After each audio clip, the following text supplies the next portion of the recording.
proses menemukan lokasi sesungguhnya Perang Bharatayuddha dari cerita dalam Mahabharata versi India. Woi, bangun! Bersama Budi SPR membaca sejarah, riwayat, legenda, mitos, 5 warna. Inilah buku yang saya baca, Mahabharata M. Saleh, terbitan Balai Pustaka.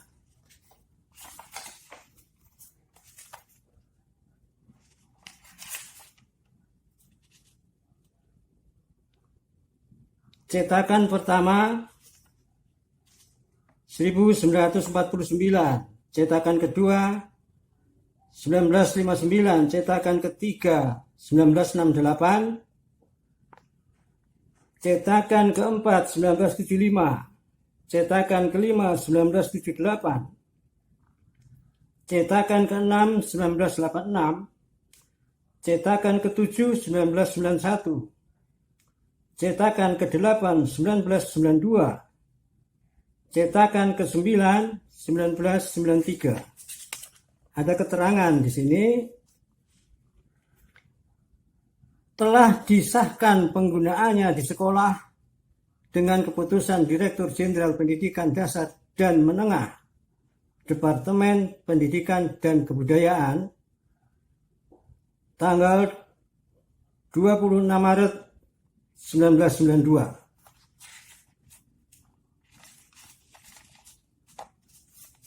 Saya bacakan juga kata pengantar dari penerbit, yaitu Balai Pustaka.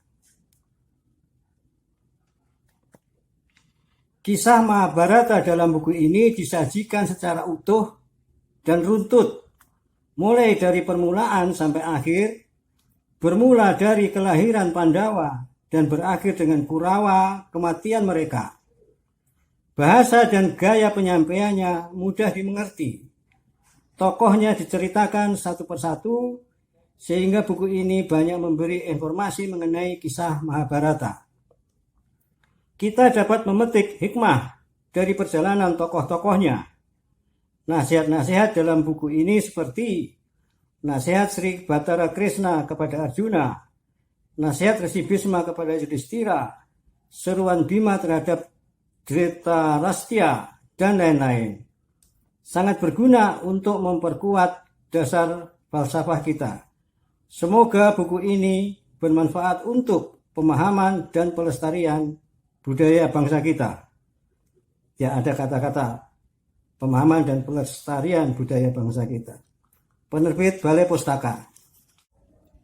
Saya membacanya di dalam tahun 2015. Ketika keyakinan saya sudah begitu besar bahwa pusat peradaban global di masa yang lalu tempatnya di sini, di wilayah bumi Nusantara Indonesia. Jadi saya sedang mengumpulkan semacam alat-alat bukti petunjuk sebanyak-banyaknya.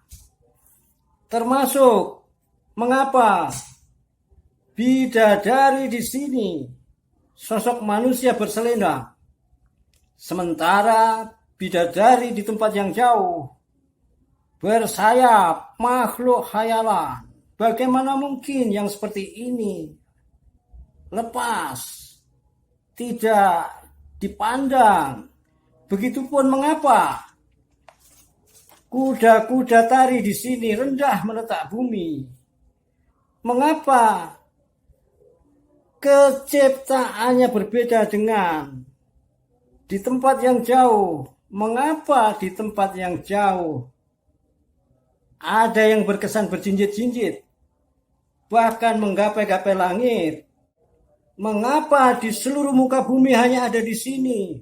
Cara menanak nasi menggunakan wadah berbentuk replika gunung terbalik yang puncaknya tenggelam di air mendidih. Semua itu menunjukkan memang disinilah tempatnya. Di wilayah bumi Nusantara Indonesia inilah pusatnya.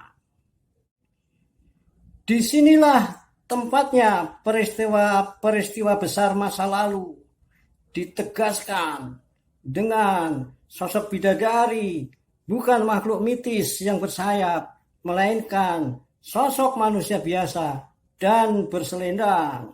Juga ditegaskan dengan kuda-kuda tari yang rendah menatap bumi, bukan berjinjit-jinjit menggapai-gapai langit. Dengan semangat itulah saya membaca kitab Mahabharata yang saya identifikasi sebagai atau adalah yang versi India. Ternyata benar, peristiwa besar Perang Bharatayuddha pun terjadinya di Indonesia. Saya sempat bertanya-tanya apakah betul yang saya lihat atau saya baca itu. Saya melihat ada angka astronomi terselip pada bagian cerita Bharatayuddha. Sebuah bilangan dengan 2 angka. Angka astronomi tersebut dapat dihitung lanjut dengan matematika yang sederhana. Menghasilkan angka koordinat, derajat dan menit pada garis lintang, yaitu pada garis lintang selatan. Salam bahagia.